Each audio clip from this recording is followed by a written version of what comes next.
Now, India is in the cusp of something that is more important than the bricks and mortar and the stone and the design that is going to build a new Ram temple in Ayodhya. It is about the busting of a myth that India was two nations and never could the two live in peace. Well, that is now a year old and it's gone. The Supreme Court ruling on Ayodhya has happened. A temple is under construction. In a free country, people have problems and they're raising them, including the Asaduddin Owaisis of the world. But the vast population has taught ourselves a lesson that there was never a problem with the building of a Ram temple. There might have been the problem in the way the Babri Masjid was demolished, but that's a separate issue. And India can move on and restore to the global community the position of an Ayodhya that it should hold, as a Mecca, Medina, Jerusalem and Rome do to the other great religions of the world. There's another equally important aspect which should now be considered, and I am putting out on your screens and we shall discuss. Because while we are talking about restoring a King Rama of old, there exists on the face of this planet a current incumbent King Rama the 10th, who happens to be the King of Thailand. Within the territory of Thailand is the Swarna Bhumi, the golden land. If it sounds like Sanskrit, it's because it is Sanskrit. From 1350, for the great part of the glory golden days of Thai civilization was built under the kingdom of Ayutthaya, that covered areas not only in Thailand but also in Laos and in Cambodia and as far as Malaysia. A kingdom that lasted for more than 300 years and is known to be the progenitor of modern day Thailand. Today, there is the Bank of Ayodhya that operates in Thailand. The city of Ayodhya. If you go to downtown Bangkok, you can go to Ayodhya Road. Now, these countries, many of which today happen to be of Buddhist majority, have kept on this Indic Ayodhya Ramayana Ram-led past without any contradictions to their existing culture. We in India seem to have disassociated ourselves with them for reasons best known to ourselves, that the Chinese now claim primacy in regions in Vietnam in which you can find Shiv temples. Thailand, I've gone in great depth explaining to you. In the Sea of Champa, which is the actual South China Sea, that correction is now required. Let's endeavor to take a further step in that. Abhijit Chawda joining us as Professor Kapil Kumar, Rahul Iswar with us, as is Hindol Sen Gupta. Now, Hindol Sen Gupta, there are so many Indians who travel to Thailand for tourism. You can get visa, sort of visa on arrival these days. Once the pandemic is over, I'm presuming many will return. But how many of us actually associate Thailand as the kingdom of Ayodhya? It's a great tragedy, Rishabh. What you're saying is absolutely right. This is a great tragedy of India. No civilization can really rise and no country can really rise without a true understanding of its roots. Nehru spoke about the palimpsest that India was. New layers came upon Indian history, but the old layers were never wiped out. But exactly, even by those standards, that's not what happened in Indian history, in post-independence history. India's ancient culture was completely wiped out, at least from urban memory. It's not taught in school, it's not discussed in public, it was entirely wiped out. I still remember, and the other day on Twitter, as late as 2013 or 2012, in Delhi, we had intellectuals telling us, oh, what is Hinduism? There is no such thing as... Everybody in South Delhi has become a Sufi. So there is no such thing as Hinduism. This kind of stupidity, this kind of asininity went on in India for a long time. I am of the firm opinion, at a time when the whole world is debating how monuments of oppression need to be brought down and re-looked at, Why don't the same rules apply in India? What about our monuments of oppression? Indeed, I believe that any monument of oppression that exists must be replaced for a more comprehensive monument that celebrates our country's civilization history, and that is what the Ram Temple does. Okay, now here's the irony on this. Rahul Iswar, the kingdom of Ayodhya, with its capital, the city of Ayodhya, which was built on the Sangam of 3 rivers in Thailand, with the first king called King Rama. This empire lasted for 300 years. There is an existing King Rama the 10th who is still the titular ruler of Thailand. And here we are still debating the Ram Mandir. I mean, something got broken. The Thais can teach us more about Ram than we can. We have been infected with collective Alzheimer's. We have lost our memory. It's some kind of a memory loss that really happened to us, maybe deliberate by the leftist historian, but some kind of disconnect with our own roots and past, as Hindol ji rightly pointed out, happened to us. Look at across Asia, whether it is Thailand, Bangkok, they have Garuda as a symbol. Garuda, Indonesia, is the airline of the largest Muslim nation, Indonesia. Bank of Ayodhya is there in Thailand, and Bank Ganesha is there in Indonesia. And even an interesting point, Mongolia, a nation which has very less connectivity to us, Mongolia's capital is Ulaanbaatar. Ulaanbaatar's symbol is also Garuda. There is Rama across Asia. There is Rama in India too, but somewhere it is hidden deep inside our subconscious, maybe pushed into our unconscious by deliberate belittling of the Hindu identity and the Indic values that we had. We need to revive it. We need to invoke it, for Ram is a great glory of entire Indian. Okay, now I want to point it out. The reason I'm having this Thai-specific conversation, I'm expecting a panel from Thailand to join us day after tomorrow. I'll be talking about this with them. I'm doing a build-up for a particular reason. Rahul Iswar, I want to ask you a question, Rahul Iswar. He's the richest king in the world. He's the Thai king. Is individually taken. The King Rama is the richest king in the world, and Thailand has a great history of celebrating The point I want to take up with you, Rahul Iswar, is that in a Buddhist state, in a Buddhist majority country of Thailand, where the royal family also are practicing Buddhists, their name is King Rama. Their ability to understand the concept of a Ram Rajya has been far better than ours. That is not about faith alone. If I can just tell in one line, the Buddhist majority Thailand celebrates Rama and Lakshmana. Unfortunately, the Hindu majority India some years ago gave an affidavit in Supreme Court saying that there is no proof for the existence of Rama. We are still reluctant to accept Rama, Ayodhya, Ramasetu, and so many things connected to Ramayana. Maybe it's something like an Alzheimer's, maybe it is deliberate. It's time we wake up from the slumbers of history to reclaim our true identity, our roots, and our Okay, so let me get Abhijit Chavda into this. Abhijit, I am showing for our viewers a painting that was done during the time of the Dutch East India Company of the capital Ayodhya of Siam. This painting dates from 1665 and it's entitled Ayodhya, I-U-D-E-A. That's what the transliteration that they could come up with, the Dutch. It's a huge city, the glory of Thailand. I'm also showing you, and I've showed this multiple times, Bangkok Airport. It's called Swarnabhumi Airport, right? That's the Bank of Ayodhya. You can go down Ayodhya Road in Bangkok. They even have a ship that was named after Ayodhya called Sri Ayodhya. Now, at this point of time, have the Thai people done a better job of preserving Indic culture than we have? Absolutely, yes. You will find Indian culture better preserved in Southeast Asia, in Thailand, in Indonesia, and other places than at home in India.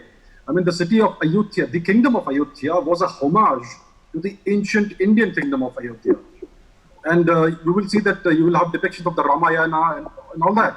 And even today, even though Thailand is today a Buddhist country, all these cultures of Southeast Asia have transitioned seamlessly from Hinduism to Buddhism because there is no real cultural. And we all know where Buddhism came from. Yes, there is no difference actually between Hinduism and Buddhism. The difference is artificial, it's colonial. Buddhism is just one of the perspectives of the ancient civilization and culture of India. But today you see that the Chakri dynasty, its current king is Mahavajra Alankar. He's Rama X. His father was Bhumi Bal Atulya Tej, Rama the Ninth. So this dynasty, even though the kingdom is a Buddhist kingdom, the dynasty practices Hinduism actually. The emblem is the chakra and the trishul. The king is an incarnation of Vishnu and Shiva. The Thai royalty is Hindu. The coronations are officiated by Thai Brahmins of Indian origin. And the royal weddings and funerals are also Hindu ceremonies. So you will see this seamless mixture, this seamless transition from Hinduism to Buddhism and back in. Okay, but Abhijit, the reason I'm having this in context is because you know what's happening on August 5th, where after I don't know how many hundreds of years, we finally figured out that making a Ram temple in Ayodhya is not a bad idea. But what's that lesson taught us? That Ayodhya should not only be the cultural epicenter of one of the great religions of the world, but also a cultural epicenter for entire region of India and the East. The lesson this teaches us is that we have to introspect as a society. We are suffering from amnesia and PTSD, post-traumatic stress disorder. So we don't remember what happened, but we are suffering the effects of what happened in the past 500 or 1,000 years. So we have to revisit what we are being taught in school, because we are being taught that we have no history and that Hinduism is an oppressive, evil kind of culture, because it is all seen through the narrow lens of Marxist historiography and Marxist theory. Okay. So we have to. Okay, I'm having this because this makes, you know, when you show up the mirror, sometimes the frivolous arguments that we've been having amongst ourselves come across as so dumb. Ambassador Kapil Kumar, Thailand has a present king whose name is King Rama. Nobody is accusing Thailand of Buddhist phobia, Islamophobia. But if here you build a Ram temple, you are Islamophobic. Okay, I don't think he can hear us. We lost him. Rahul Iswar, why don't you take that thought? Absolutely, yes. See, thank you for raising that word. No phobia is correct. But in India, many times it is Hindu phobia. Unfortunate that one MP even wrote to Doordarshan saying that we should not telecast Bhumi Pujan, saying that anything associated with Hindu is communal. And people coming from Thailand, when they get to know our program, they'll be laughing at us. Maybe they are watching your channel. Suddenly they will feel that where have we come? Have we come to the real land of Rama? So this is the unfortunate amnesia or Alzheimer's we have, a self-loathing, self-hating attitude that has been injected to us because of the colonial and later leftist historians. Okay. We need to redefine ourselves and rediscover ourselves. Okay, Hindol wants to come in. Hindol, go ahead. Hindol, go ahead. I want to take one point from what Rahul Ishwar is saying, if I may, Rishabh. He mentioned this point about a politician, a member of parliament, objecting to the live broadcast of the inauguration of the, of the putting the first stone, as it were, of the Ram temple in Ayodhya. But this is not new, and this is what our viewers have to remember. There is a long trajectory and history to this. Please remember, these were the kind of people who were there even in 1950, when after the death of Sardar Vallabhbhai Patel, please remember, Sardar Vallabhbhai Patel had left KM Munshi the grand task of rebuilding the Somnath temple, because Sardar Patel went to Somnath temple and realized that it was an insignia of the invasions that India had faced for 1,000 years. So he told KM Munshi, please rebuild this grand temple. When KM Munshi finally managed, after many obstructions, managed through entirely private efforts to build that temple, he invited the incumbent president of India, Rajendra Prasad ji, to inaugurate the Somnath temple once it was rebuilt. At that time also an objection was raised that the president should not go and inaugurate the Somnath temple because it wouldn't be secular. But then when the president did go, there are reports that All India Radio, can you imagine, All India Radio president of India because he was speaking from the Somnath temple's inauguration. This kind of history which the country that has... Okay, that's like telling Donald Trump, you can't go to church because that is anti-secular, and I think America will hold up its secular traditions. Professor Kapil Kumar, I've been losing you off and on, sir. I don't know if you can hear me. But the irony of us still having an Ayodhya debate, if you were sitting in Thailand under a present-day King Rama in a Buddhist country, they don't seem to have a problem. They love their royal family.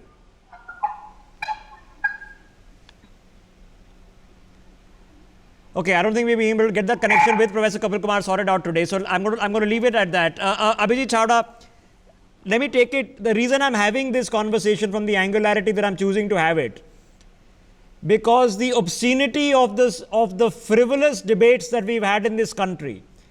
I mean, I could have easily had, two people from my apolitical party, that's the Saduddin Owaisi who's objected to the PM's Bhumi Pujan, by the way, had their representatives bashing each other up, or give perspective to all of us that here is a country. Now, we were discussing just a few days ago, and I'm working on this Buddhist conference. I've not forgotten, it's en route, one of my colleagues is working on this, that Ayodhya is not just the linchpin for an Indic civilization based on the modern territorial boundaries of India, but equally should be visited by King Rama the 10th of Thailand and people from Indonesia and Malaysia and Vietnam, and it should emerge as a center of a great Jerusalem or of a Rome in the East. I would say that Ayodhya should re-emerge as Ayodhya itself. It will bring together the entire Indic civilization, the greater Indic civilization, Thailand, the whole of Southeast Asia, everything. See, the thing is, secularism in India is essentially another word for Hinduphobia. It's institutionalized Hinduphobia, and I'm afraid to say that India is probably the most Hinduphobic country in the world, because we have institutionalized and codified all of these anti-Hindu practices in our laws and also in our constitution. So these things have to step by step be eradicated. It will take time, but I would say that the rebuilding of the great temple at Ayodhya will be a a significant milestone. I'm pretty sure PM Modi is going for it, and I'm pretty sure people have objections. But Rahul Iswar, the people I would like to see, and I'm debating this later, the people I would like to see in Ayodhya for Bhumi Pujan, number one is KP Oli, who doesn't think that Ram comes from Ayodhya. And the number two is representatives, maybe from the consulates, maybe from the embassies, whatever can be arranged, maybe it can be virtually telecast in these countries as well. I would love the Indian embassy in Thailand, in Vietnam, in Malaysia, telecasting the Bhumi Pujan, because it is synonymous with so many cultures. I believe that's a brilliant idea. Please remember, I'm a very spiritual Hindu. I respect this as a spiritual occasion. But as an observer, as a thinker, let me also say this is a chance and opportunity to project our soft power, our spiritual, cultural soft power across Southeast Asia. And India always had the opportunity to grab the spiritual, cultural leader of especially Asia and a Vishnu Guru for the entire mankind. And India has to project that soft power to our ancient civilization, our 5,000 plus year old culture, and we have to showcase it. Just like the Chinese are doing it without sincerity for their own political motives. But India can rise above that, and with all sincerity and honesty, we can project, we can position as a manifestation of our inner goodness, spirituality, and our cultural ethos across Asia and across the world. Okay, everything would be possible during the time of an obvious practical issue of a pandemic, and it's a serious practical issue, so I don't want to just mention it in passing. But Hindol Sen Gupta, maybe not immediately, maybe not for the Bhumi Pujan. I'm sure a virtual telecast should happen. And while we are debating whether DD telecasted in India, the real debate should be that why shouldn't this be telecast in Thailand, in Indonesia, in Malaysia, in Laos, in Cambodia, in Vietnam? Absolutely, and I would go one step further and say, why shouldn't it be broadcast in every embassy of India around the world? Let people who are interested come together. Let the Indian embassy in New York bring in the Asiatic Society and host a grand ceremony to watch this great occasion. This is a renaissance moment for India. This is a great moment where India puts behind many decades of strife and really has a moment of coming together. And it ought to be celebrated both as a geopolitical, a strategic point, a diplomatic point, as well as, of course, a spiritual. Okay, correct me if I'm wrong, but many of these societies have hosted you in the past, Hindol Sen Gupta, in your capacity as an author. You write to them. I'm also going to write out to people, because we are having a nonsensical debate in this country. It doesn't make any sense. You have an active existing, and that's the reason I've had this conversation, a man called King Rama the 10th, who is the monarch of a democracy in Thailand. They have political problems right now as we speak, but they are not having this obsequious conversation, weird conversation about what the name King Rama represents. They hold in pride the kingdom of Ayodhya, And here we can't seem to. There's a massive disconnect. And maybe we need the Thais to hold the mirror to us. They must be wondering what the heck is going on. What's wrong with you guys? We do more for Rama and Ayodhya than you do, and that's shame on us. We leave it there, gentlemen. Thank you for having this conversation. After we do the Buddhist teleconference, let's come and have one in representing people on Ram and Ayodhya and the Ramayana. I'm sure we can get people who organize the Ramayana in different parts of the world to come and join us. I'll work on that also. For more such videos, subscribe to the NewsX YouTube channel, hit the bell icon.